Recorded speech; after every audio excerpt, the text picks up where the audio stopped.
वालेकुम। Metro one से programme बज़्म शायरी के साथ मैं सना गौरी आपके सामने हाजिर हूँ। ये प्रोग्राम एक मुख्तलिफ नौइयत का प्रोग्राम है और क्यों मुख्तलिफ नौइयत का प्रोग्राम है आप भी जानते हैं।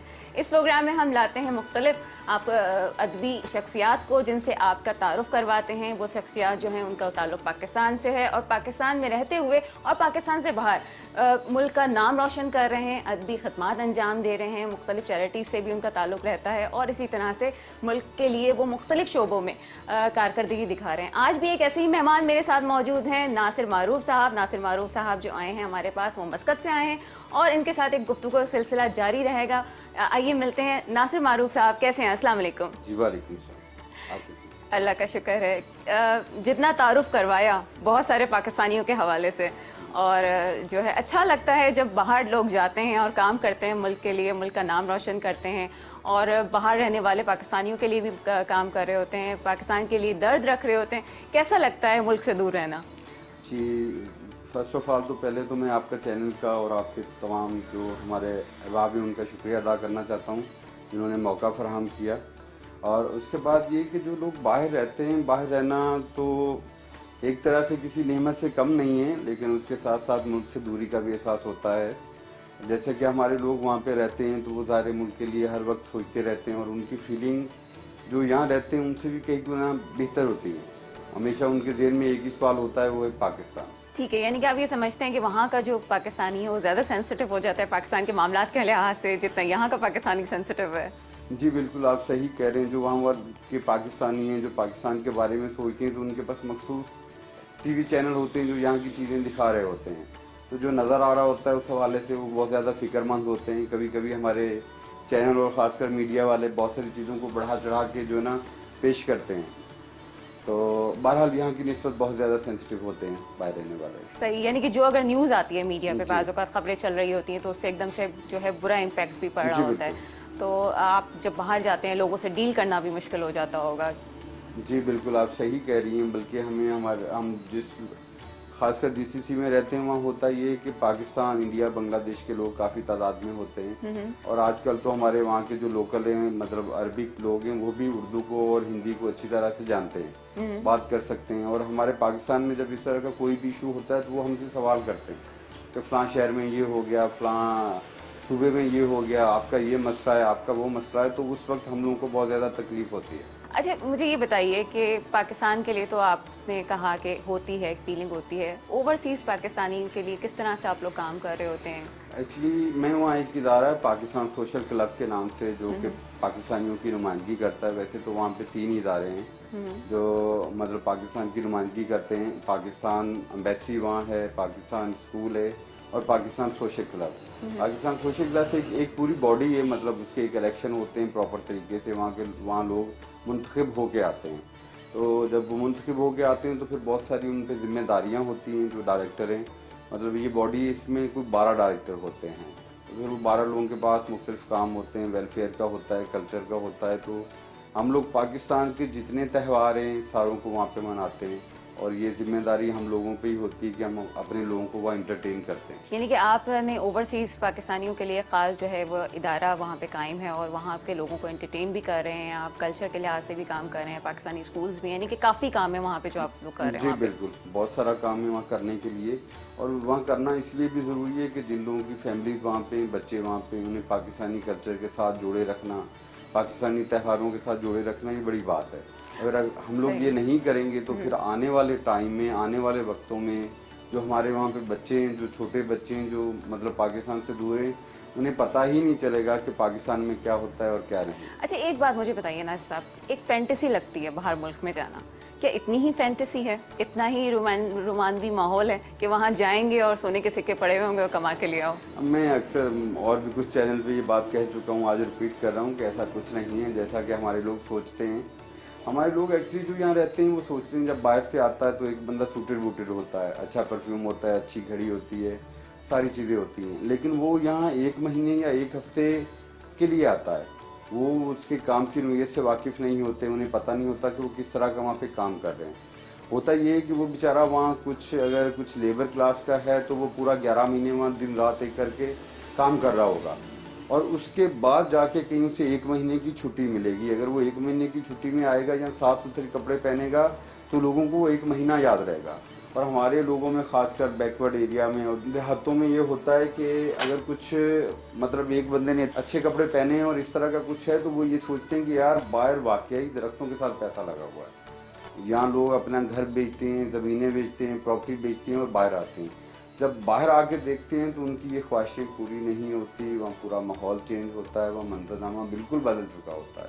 अच्छा, आपने लोगों का जिक्र किया, कुछ आपकी पर्सनल लाइफ के बारे में जी बिल्कुल, मेरे भी ऐसे ही ख्वाब थे। जब मैं गया था यही सोच थी कि बाहर जाऊंगा और दरख्तों के साथ पैसा लगा होगा या सोने के सिक्के मिलेंगे और मैं दिनों में अमीर हो जाऊंगा और अपनी ख्वाहिशात पूरी कर लूंगा, लेकिन ऐसा हुआ नहीं था। ज़िंदगी में रंग भरने के लिए आज मैं तकरीबन 12-13 साल से वहाँ पे हूँ। अल्लाह का शुक्र कि अल्लाह ताला ने बहुत कुछ अता किया। देखिए, मेहनत आपने की और बिल्कुल नए सिरे से आपको सारा काम करना पड़ा और वहाँ पे अभी आप ओवरसीज़ पाकिस्तानीज़ के लिए भी काम कर रहे हैं, तो फिर इसके साथ साथ अदब की खदमात भी होती हैं। जी बिल्कुल, अल्लाह का शुक्र ये है कि इतने सालों में अल्लाह ताला ने इतना कुछ अता किया है, हर तरह से अल्लाह ताला ने इज्जत दी है। उसके साथ साथ मैं पिछले कोई 4 साल से और लगभग 5 साल से, मतलब ये कि पहले 2 साल में पाकिस्तान सोशल क्लब का एक विंग होता है लाइब्रेरी, जिसमें मुशायरे और इस तरह के प्रोग्राम होते हैं, उसका डिप्टी हेड था। उसके बाद लास्ट 2 ईयर में मैं उसका हेड था। और अल्लाह के शुक्र है कि अब जो हमारी बॉडी है, मतलब डायरेक्टरशिप, इस वक्त मैं पाकिस्तान सोशल क्लब का डायरेक्टर हूँ। तो हम लोग मतलब रेगुलर जो प्रोग्राम करवाते हैं, मतलब मुशायरे करवाते हैं, मतलब पाकिस्तान भर से, दुनिया भर से लोगों को वहाँ इन्वाइट किया जाता है और इस तरह का भी माहौल मुहैया किया जाता है। अच्छा, बातें तो आप बड़ी मीठी मीठी सॉफ्ट अंदाज में कर रहे हैं और ना आपका लहजा भी बड़ा सॉफ्ट है, तो मेरा ख्याल है नाज़रीन ये सुनना चाहेंगे कि शायरी कैसी है, शायरी भी तो होनी चाहिए ना। जी बिल्कुल, मैं अपनी गज़ल के चंद अशार आप लोगों को, जी इरशाद, बिल्कुल खासकर आपकी नज़र करूँगा।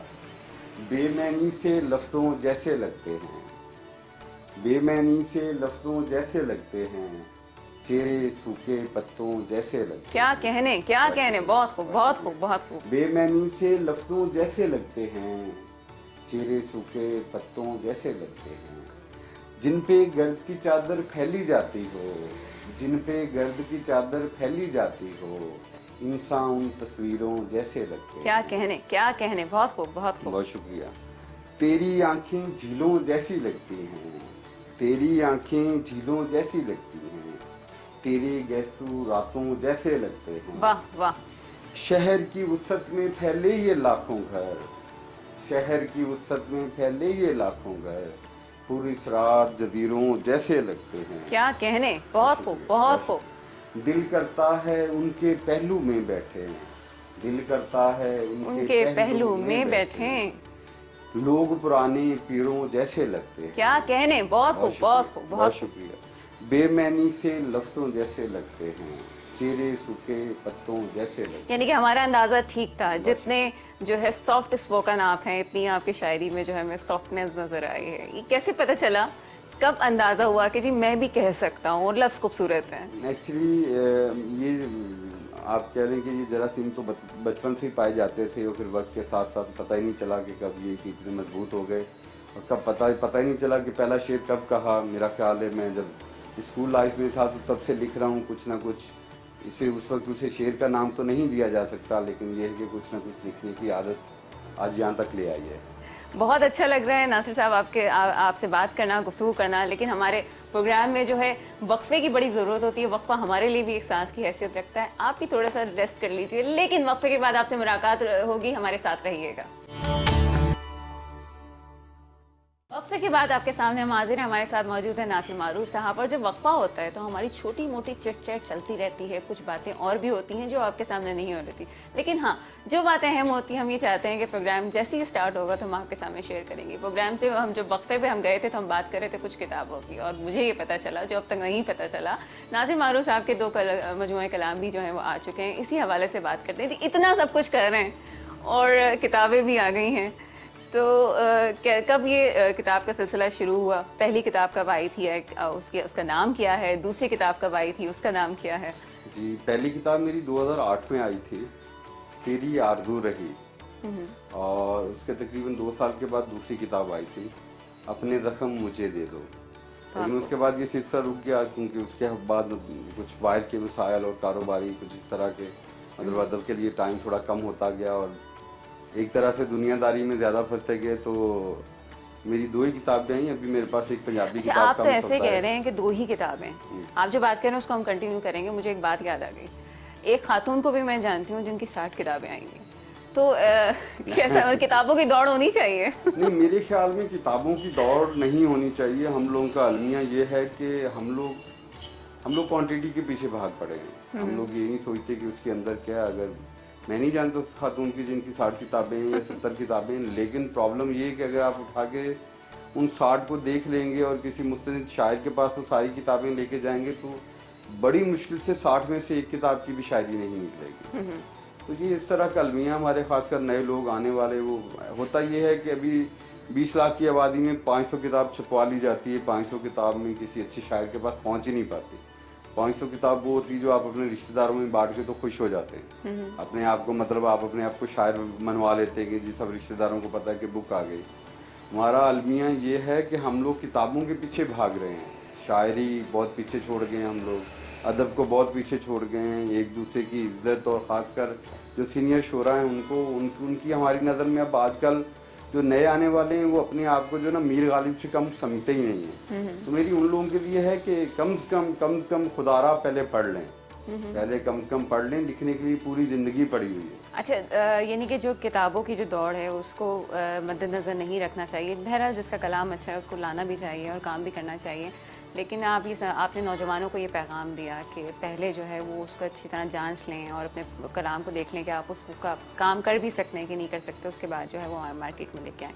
तो आपने जब पहला मजमूआ आपका आया तो क्या फीलिंग्स थी, ये बताएं। आपने भी क्या 500 किताबें ही छपवाई थी और कहाँ कहाँ तक पहुँची वो किताबें? मैं बता देता हूँ कि पहली बुक की 500 ही किताबें थीं और उस वक्त 500 भी बहुत ज़्यादा लग रही थी। हमारा अलमिया ये है कि हम लोग जो है ना अब पढ़ने की तरफ, खासकर शायरी को कोई पढ़ता नहीं है। अगर ये आज सोशल मीडिया अगर नहीं होता तो मैं सोचता हूँ, मैं समझता हूँ कि शायरी दम तोड़ चुकी होती। अल्लाह का शुक्र है कि अब लोग दोबारा से शायरी की तरफ आ रहे हैं। अब लोग दोबारा से शायरी को शायरी ही समझ के पढ़ रहे हैं। तो एक अलमिया ये था कि लोग बिल्कुल, आप मार्केट में चले जाएं आपको तकरीबन 100 किताब में से शायद एक शायरी की किताब होगी और वो भी पूरी पढ़ी होंगी, सेल आउट नहीं होगी। नहीं, जहाँ सोशल मीडिया के बहुत बड़े फ़ायदे हैं, लेकिन साथ ही जो एक फर्द जो है वो किताब से रिश्ता उसका टूटता भी जा रहा है, इस हवाले से क्या कहेंगे आप? किताब से रिश्ता टूटने की बहुत सारी वजूहत हैं। मतलब पहली वजूहत तो ये है कि हमारे स्कूल कॉलेज में जिस वक्त हम लोग पढ़ा करते थे, अदबी हवाले से बहुत कम हुआ करता था। काम इस तरह का हुआ करता था कि मुशायरे हुआ करते थे कॉलेज में, स्कूल लेवल पे इस तरह के मुकाबले करवाए जाते थे, इससे इंसान मोटिवेट होता था। अब हम लोगों ने बस स्कूलों में और कॉलेजों में नई से नई चीज़ें आ रही हैं और आहिस्ता आहिस्ता अदब को हम लोगों ने पीछे धकेल दिया। और हम लोग अगर इसी हिसाब से अगर धकेलते गए तो मेरा ख्याल है इसका नाम लेवा भी कोई नहीं बचेगा। लेकिन भला हो इस सोशल मीडिया का, जिसकी वजह से अब चीज़ें वापस लौट रही हैं। अच्छा, सोशल मीडिया में भी जो है वो उर्दू को बरतना, तो ये बाकायदा आपने सीखा या खुद ही जो है वो यहाँ वहाँ से करके जो है करना शुरू हो गई कि उर्दू कैसे बढ़ती जाए सोशल मीडिया पे? नहीं, ये दरअसल अब ये बात है कि अगर एक जगह किसी एक कोने में दुनिया की एक चीज़ होती है ना तो ऑटोमेटिकली लोगों तक पहुंच जाती है। चीज़ें बढ़ती जाती हैं और चीज़ें कोई ना कोई, जब एक शख्स बढ़ता है तो फिर दूसरे ऑटोमेटिकली बढ़ते हैं। इसी तरह सोशल मीडिया पे एक वक्त था कि शायद चंद के शोरा थे जो सारी चीज़ों को लेके चल रहे थे और लिख रहे थे। आज अल्लाह का शुक्र है मैं बहुत सारे ऐसे ग्रुपों में हूँ जहाँ 5000, 7000 और 10,000 तक लोग जो है ना लिख भी रहे हैं और पढ़ भी रहे हैं। और सोशल मीडिया पे कुछ ऐसे ग्रुप हैं, बल्कि मैं एक ग्रुप का या नाम लेता चलूँ, और शायरी सीखें और औजे अदब के नाम से 2 ऐसे ग्रुप हैं जो पाकिस्तान में नहीं पूरी दुनिया में अच्छा काम कर रहे हैं। और किसी न किसी तरीके से मैं भी उनका हिस्सा हूँ। अच्छा, सोशल मीडिया पे देखा है कि हिंदी में भी लिखा होता है शेर, उसके बाद उसको उर्दू में लिखते हैं और फिर रोमन में भी लिखते हैं, ताकि जो है वो जहाँ जहाँ जैसे जैसे बात पहुँचाई जा रही है। मुझे बड़ा अच्छा लगा शायरों की तरफ से जो एक पॉजिटिव चीज़ है। ये तो बहुत अच्छी बात है। आप देखें कि एक ही चीज़ पहले सिर्फ अगर पाकिस्तान में थी तो सिर्फ मखसूस लोग पढ़ा करते थे। अब आपकी एक चीज़ को दुनिया भर में लोग मुख्तलिफ ज़बानों में पढ़ रहे हैं, तो ये बड़ी अच्छी बात है। इंडियन बहुत सारे शोरा हैं जो हमारी शायरी को अपनी लैंग्वेज में हिंदी में लिखते हैं और हम उनकी बहुत सारी शायरी उर्दू में लिख के तो एक दूसरे को सेंड करते हैं। इस तरह एक तो भाईचारे की फ़िज़ा कायम होती है, दूसरा मोहब्बतें, और तीसरा बहुत सारे लोग आपस में जब एक दूसरे का कलाम पढ़ते हैं तो बहुत सारी चीज़ों से मुस्तफ़ीद होते हैं। अच्छा, ये बताएं कि मौसम ज़ात पे कितना असर करते हैं? पाकिस्तान का मौसम, साहिवाल का मौसम, मस्कत का मौसम, आपके ऊपर मौसम कितने असर करते हैं? मौसम तो मेरा नहीं ख्याल दुनिया में कोई भी ऐसा इंसान होगा जिस पे मौसम असर ना करते हों। मौसम अपना असर रखते हैं, वो चाहते ना चाहते ज़रूर करते हैं। बारिश किसे पसंद नहीं, मैं नहीं समझता कि दुनिया में कोई भी ऐसा शख्स होगा जिसे बारिश पसंद ना हो। इसी तरह बल्कि हम लोग जिस कंट्री में रहते हैं, ख़ासकर मस्कत ओमान में, वहाँ ज़्यादातर गर्म मौसम होता है। यानी कि मुझे ये सवाल पूछना चाहिए था कि मौसम का आपके लफ्ज़ों पे क्या असर पड़ता है?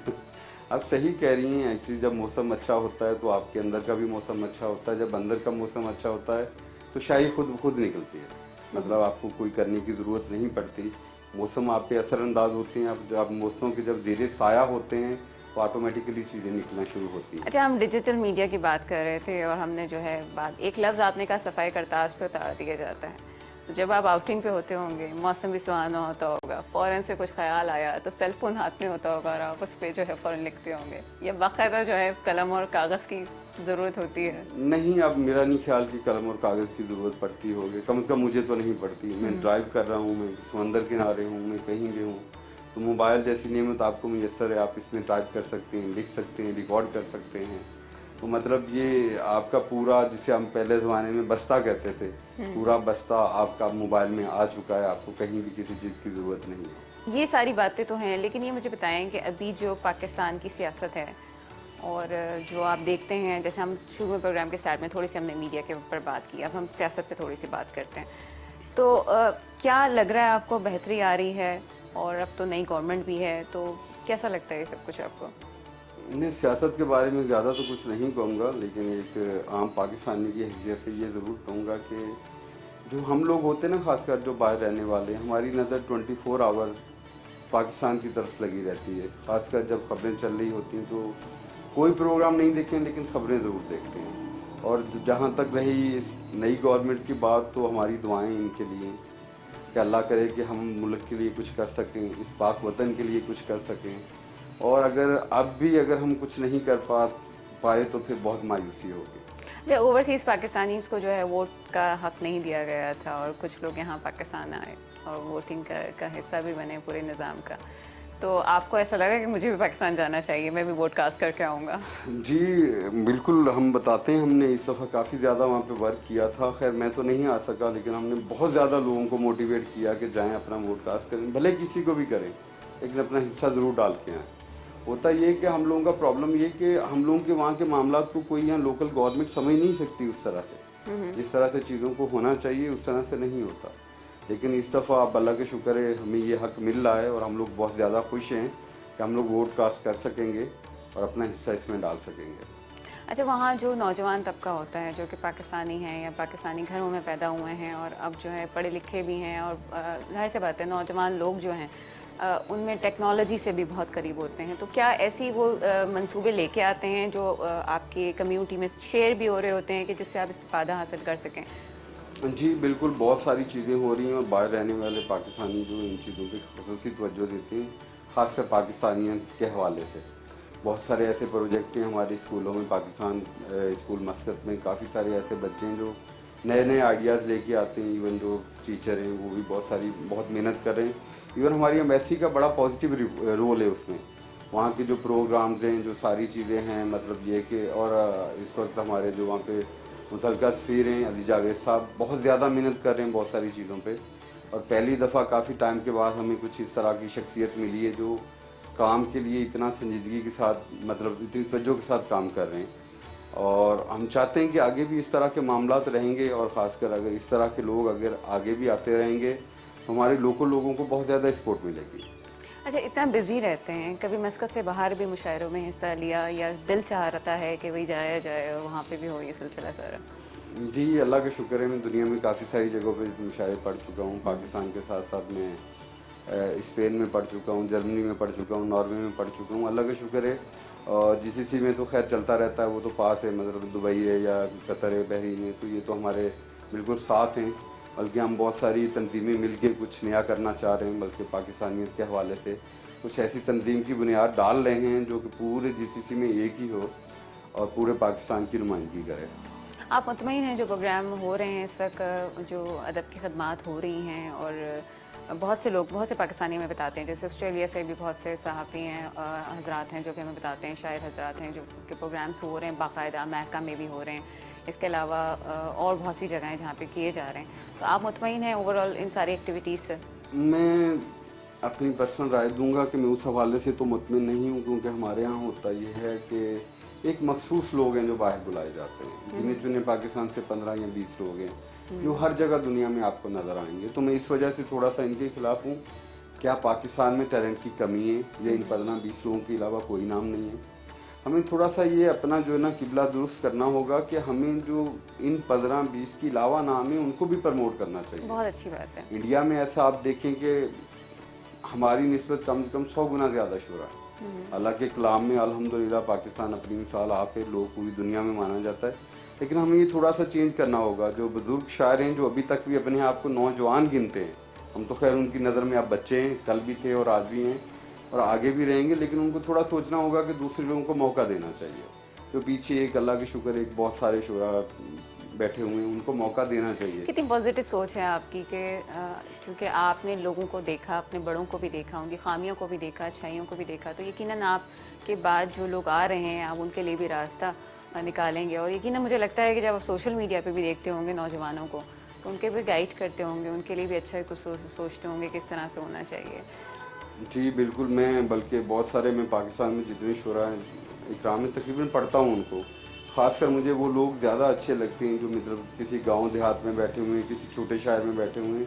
तो मेरी कोशिश होती है कि उनसे बात की जाए, उनसे डिस्कस किया जाए, उनके मसाइल पूछे जाएँ, आगे क्यों नहीं बढ़ रहे या आगे बड़े शहरों में क्यों नहीं आ रहे या आगे आपको बाहर आने के मौके क्यों मैसर नहीं आ रहे। तो बहुत सारे लोग खुश भी होते हैं और अल्लाह का शुक्र है पाकिस्तान भर में लोग बड़ी मोहब्बत करते हैं मुझसे, बड़े अच्छे तरीके से मतलब याद करते हैं। और ये मेरे लिए किसी एजाज़ से कम नहीं है कि मैं बड़े एक मखसूस लोगों की तरफ नहीं भाग रहा, मैं उन लोगों की तरफ भाग रहा हूँ जो मेरे जैसे हैं। बिल्कुल, ये आपके लिए एजाज़ है तो ये हमारे लिए भी एजाज़ है कि एक पाकिस्तानी और एक खूबसूरत पाकिस्तानी जिसका दिल बहुत खूबसूरत हमारे साथ है। लेकिन वक्त हुआ यहाँ पे एक ब्रेक का, ब्रेक के बाद आपके सामने हम हाजिर होते हैं, हमारे साथ रहिएगा। वेलकम बैक नाजरीन, प्रोग्राम बज़्म शायरी में फिर से खुशामदीद कहते हैं आपको। और हमारा गुफ्तगू का सिलसिला चल रहा है। नासिर मारूफ साहब से कुछ और बातें होंगी। ये बताएं कि फ़नून लतीफ़ा में और बहुत सी जो चीज़ें हैं, ड्रामा है, आपका थिएटर है, फिल्म है, मौसीकी है, कितना लगाव है इन सब से? एक्चुअली ये सारी चीज़ें आपकी ज़ात के साथ जुड़ी होती हैं, मतलब आम लोगों के साथ जुड़ी होती हैं, तो कहीं ना कहीं किसी न किसी सूरत में इनके साथ मैं भी जुड़ा हुआ हूँ। फिल्म देखने जाते हैं? मेरा ख्याल काफ़ी सालों से तो नहीं देखी, लेकिन एक वक्त था जब मतलब महीने में 2 महीने में एक आध दफ़ा देख लिया करते थे। अच्छा, वहाँ जो है वो क्या है सिलसिला सिनेमास का? पाकिस्तानी फिल्में होती हैं, इंडियन फिल्में होती हैं, क्या होता है वहाँ पे सिलसिला? एक्चुअली वहाँ पहले एक वक्त तक तो ज़्यादातर इंडियन फिल्में थी, पाकिस्तानी फिल्में तो बिल्कुल बन ही नहीं रही थी, लेकिन अब कुछ अच्छी फिल्में बन रही हैं पाकिस्तान में, तो वहाँ सिनेमा घरों में रिलीज़ हो रही हैं और लोग देख रहे हैं, पाकिस्तानी फैमिली जा रही है फिल्म की तरफ। एक वक्त था कि पहले पूरा वहाँ पे इंडियन कल्चर छाया हुआ था, इंडियन फिल्म इंडस्ट्री पूरी तरह से छाई हुई तो अब भी है, लेकिन कहीं ना कहीं किसी हद तक अब पाकिस्तानी फिल्में भी वहाँ जो है ना पेश की जा रही हैं और ये एक अच्छा साइन है वहाँ के लिए। अच्छा लगता है कि अपने मुल्क की जो है रिलीज़ हो रही है फिल्में और एक पजीराई मिल रही है, वहाँ के लोग भी देख रहे होंगे। एक्चुअली अच्छा लगने का तो पता नहीं, लेकिन बुरा नहीं लगता, क्योंकि इंडियन कल्चर के दरमियान में अगर कोई पाकिस्तानी फिल्म व नुमाइश के लिए जा रही तो ये बड़ी अच्छी बात है। ये लाजमी नहीं कि वो फिल्म हो, कोई ड्रामा हो सकता है, कोई स्टोरी हो सकती है या कोई प्रोग्राम ही क्यों ना हो। तो हमें ज़ाहिर है एक हमारे साथ दूसरे लोग पड़ोसी ममालिक में भी रहते हैं, तो कहीं ना कहीं हम लोगों की सोच होती है यार उन्होंने ये किया तो हमें भी करना चाहिए, तो इस चक्कर में। अच्छा, आपने बताया कि कल्चर के प्रोग्राम होते हैं, तो मौसीकी के भी प्रोग्राम्स होते हैं वहाँ पे, खासतौर पे तरतीब दिए जाते होंगे? जी बिल्कुल हम लोगों के काफ़ी सारे त्यौहार हैं, खासकर बसंत को हम लोग बहुत अच्छे तरीके से मनाते हैं। मतलब यहाँ के नामवर जितने सिंगर हैं हम लोग आलमोस्ट तकरीबन उनकी इन्वाइट कर चुके हैं। इब्रारुल हक से लेकर जो है मलकू तक काफ़ी सारे लोग वहाँ जा चुके हैं। अच्छा, मौसीकी के जब ये प्रोग्राम होते हैं तो आपको जो पब्लिक का रिस्पांस है वो बहुत कैसा मिल रहा होता है? पब्लिक का रिस्पांस एक्चुअली जो पब्लिक का रिस्पांस है मौसीकी में बहुत अच्छा मिलता है। मतलब मुशायरे होते हैं, मखसूस लोग होते हैं, कुछ और प्रोग्राम होता है मखसूस होते हैं, कोई तारीखी प्रोग्राम होता है तो उसमें भी चंद एक लोग होते हैं। लेकिन एक म्यूज़िकल नाइट या जो मौसीकी है उसमें ये है कि आपको हर तरह के लोग मिलेंगे, फैमिलीज मिलेंगी, बड़े मिलेंगे, बच्चे मिलेंगे, तो इस तरह के प्रोग्राम बड़े भरपूर होते हैं। अच्छा, मैं ख़ास तौर पे ये क्वेश्चन आपसे इसलिए कर रही हूँ क्योंकि आपने एक ख़ास आपकी पहचान जो है वो शायरी के साथ साथ ये भी है कि आप ओवरसीज़ पाकिस्तानीज़ के लिए ख़ास तौर पे काम कर रहे हैं, तो उनको जब हेल्थ के इंश्योरेंस के इश्यूज़ होते हैं तो उस सिलसिले में भी आप उनकी हेल्प कर रहे होते हैं? जी बिल्कुल, हम इस तरह की वर्कशॉप वहाँ पे करवाते रहते हैं। उसमें मतलब ये है कि हमारे पास जो पाकिस्तान सोशल क्लब के अम्ब्रेला के नीचे जो मुख्तलिफ विंग हैं, उसमें डॉक्टर विंग भी है आपका, इसके अलावा वेलफेयर विंग भी है, और इस तरह स्पोर्ट है, कल्चर है, बहुत सारे विंग होते हैं। फिर सेमिनार प्रोग्राम इस तरह के हम लोग करवाते रहते हैं, लोगों को मोटिवेट करते रहते हैं, उनके मसाइल के बारे में, हेल्थ के बारे में, लोकल इशूज़ के बारे में जो होते हैं, तो इस तरह के हर तरह की हम लोग जो है उनको मालूमात फराहम करते हैं। अच्छा, आपसे मिलके खुशी तो यूँ भी हुई कि एक सेल्फ मेड इंसान हमारे सामने मौजूद है जो कि बड़ी मेहनत भी कर रहा है और आगे भी मेहनत करने का इरादा रखता है। नौजवान नस्ल से क्या कहना चाहेंगे बाहर की दुनिया के हवाले से और बाहर की फैंटेसी के हवाले से, कैसे ज़िंदगी गुजारनी चाहिए? जी, नौजवानों के लिए मेरा एक ही है कि सिर्फ ख्वाबों में ना रहें, हकीकत में आएँ, चीज़ों को हकीकत के करीब तक जाके देखें। और दूसरा ये कि अगर कोई शख्स ये समझता है कि बाहर जाके रातों रात अमीर हुआ जा सकता है या तरक्की की जा सकती है, तो खुदारा ऐसा मुमकिन नहीं है। आपको बड़ी टफ हालात से गुजरना पड़ेगा, मेहनत करनी पड़ेगी। और दूसरा मैं यही कहूँगा, ओवरसीज़ के लिए अगर कोई शख्स जाना चाहता है तो सबसे पहले अपनी वीज़ा कैटेगरी चेक करे कि जो वीज़ा उससे मिल रहा है कि उसके बारे में वो उसका अहल है या उसके पास मालूमात है या एक्सपीरियंस है। अगर ऐसा कुछ नहीं है तो खुदारा बाहर जाने का ख्याल दिल से निकाल दें, सिवाय ज़िल्लत, रुसवाई और परेशानी के कुछ हाथ आने वाला नहीं। ऐसा होता है कि वहाँ नौजवान आ रहे हों, उसके बाद परेशानी का उनको सामना करना हो पड़ा, आपके पास भी आते हों ये केसेस, या वहाँ की गवर्नमेंट जो है उनको फिर ये कंप्लेन करती हो एम्बेसी वालों से कि जी आपके नौजवानों ने ये किया है? जी बिल्कुल, इस तरह के हमारे पास अक्सर लोग आते हैं, ख़ासकर जो नए लोग यहाँ से जाते हैं, मतलब उनका सिर्फ एक होता है कि हमें बाहर जाना है, तो ये नहीं सोचते कि बाहर जाके उन्हें करना क्या है। और एक अलमिया ये भी है कि उनके पास मालूमात नहीं होती अपनी जॉब के हवाले से, और दूसरा वहाँ के कानून और लॉज के हवाले से मालूमात नहीं होती। बहुत सारी गलतियाँ हम जो यहाँ करते हैं वहाँ उनकी सज़ा होती है। मतलब हम किसी के साथ बहुत ज़्यादा ऊँची आवाज़ में बात नहीं कर सकते, कुछ इस तरह के और हैं। बहुत सारे इस तरह के सेंसिटिव इशू होते हैं जो छोटे छोटे हम लोग यहाँ बिल्कुल आम लेते हैं, लेकिन वहाँ हर चीज़ के लिए प्रॉपर तौर पे आपको जो है ना लेके चलना पड़ता है। कानून की पासदारी बहुत ज़रूरी है, चाहे छोटी गलती है या बड़ी गलती है, लेकिन उसके लिए आपको कानून का सामना करना ही पड़ेगा। सही। नासिर साहब, थोड़ी सी खुश गुफ्तगू हो गई है, थोड़ी शीरीनी होनी चाहिए, और आपको तो अंदाज़ा है कि हम शीरीनी की जब बात कर रहे हैं तो आपके कलाम की बात कर रहे हैं। जी बहुत शुक्रिया। मैं एक गज़ल सुनाता हूँ कुछ हालात के हवाले से है, ज़रा देखिएगा, आपकी नज़र करूँगा। अगर इज्जत मिले तो सर तकब्बुर से उठाना मत। क्या कहने? अगर इज्जत मिले तो सर तकब्बुर से उठाना मत, किसी की खाक को तुम अपने पैरों से उठाना। बहुत खूब, बहुत खूब, बहुत खूब। अगर इज्जत मिले तो सर तकब्बुर से उठाना मत, किसी की खाक को तुम अपने पैरों से उड़ाना मत। अगर ये बन गया तो फिर तुम्हें ही बांट डालेगा, अगर ये बन गया तो फिर तुम्हें ही बांट डालेगा। जो दरिया इश्क का है इस पे कोई पुल बनाना। वाह, क्या कहने, क्या कहने। अगर ये बन गया तो फिर तुम्हें ही बांट डालेगा। जो दरिया इश्क का है इस पे कोई पुल बनाना मत। शेर देखिएगा, बुजुर्गों ने कहा है ये हमेशा झुक के चलना तुम, बुजुर्गों ने कहा है ये हमेशा झुक के चलना तुम, मगर मजनू ये कहता है कभी सर को। क्या कहने, क्या कहने भाई, वाह, बहुत शुक्रिया, बहुत बारीक। बुजुर्गों ने कहा है ये हमेशा झुक के चलना तुम, मगर मजनू ये कहता है कभी सर को झुकाना मत। बहुत खूब।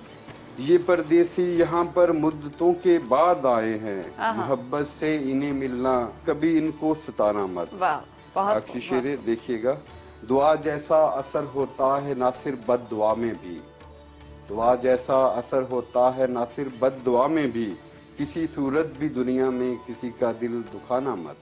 क्या कहने, अगर इज्जत मिले तो सर तकब्बुर से उठाना मत, किसी की खाक को तुम अपने पैरों से उड़ाना मत। क्या कहने, बहुत बहुत खूब, बहुत अच्छा कलाम, और बहुत अच्छा लगा आपके साथ जो है, इसलिए भी अच्छा लगा कि आप जो है दर्द रखते हैं, एहसास रखते हैं, पाकिस्तानियों के लिए भी काम कर रहे हैं, खूबसूरत कलाम भी है और खूबसूरत शख्सियत भी है आपकी। बहुत शुक्रिया नासिर मारूफ साहब, आप हमारे प्रोग्राम में आए। बहुत शुक्रिया, थैंक यू सो मच। इसके साथ ही बज़्म शायरी का वक्त ख़त्म होता है। मुझे अपनी होस्ट सना गौरी को इजाज़त दीजिएगा। अगले प्रोग्राम में फिर हम हाजिर होंगे एक नए मेहमान के साथ। खुदा हाफिज़।